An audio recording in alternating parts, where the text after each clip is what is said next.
Nasunugan ang 11 pamilya sa Barangay Paltok, Quezon City kanina madaling araw na pabayaang kandila po ang itinuturong sanhi ng sunog. Ang mainit na balita hatid ni Von Aquino. Takot at nanginginig pa ang ginang na ito habang ikinukwento niya kung papaano nila iniligtas ang sarili mula sa nasusunog na bahay sa Anakbayan Street, Barangay Paltok, Quezon City, pasado 1:00 ng madaling araw. Kwento niya, natutulog sila nang magsimula ang apoy sa kalapit na bahay. Ginising ko yung mga anak ko. Ginising ko lahat sila, kaya wala na eh. Hindi ko na alam eh, na naglablang ko na yung utak. Kasi nga, ang laki na ng apoy, sobrang natitins, wala talaga. Basta nagising na lang po kami, nagliliyab.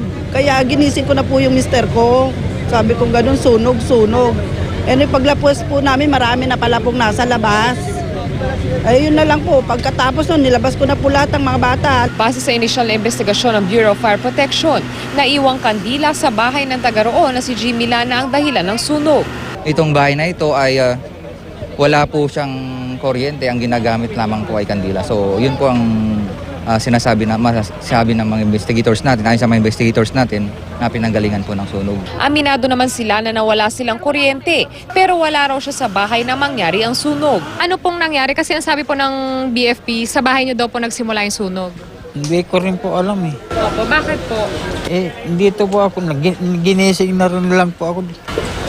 So hindi po kayo natutulog sa bahay ninyo kanina? Hindi po. 9 na bahay ang natupok ng apoy at 11 pamilya naman ang nawalan ng tirahan. Sa pagtaya ng BFP, abot sa 200,000 pesos ang halaga ng mga ari-ari ang napinsala ng sunog. Umabot sa ika-4 na alarma ang sunog na tuluyang naapula pasado 2:00 ng madaling araw. Von Aquino, GMA News.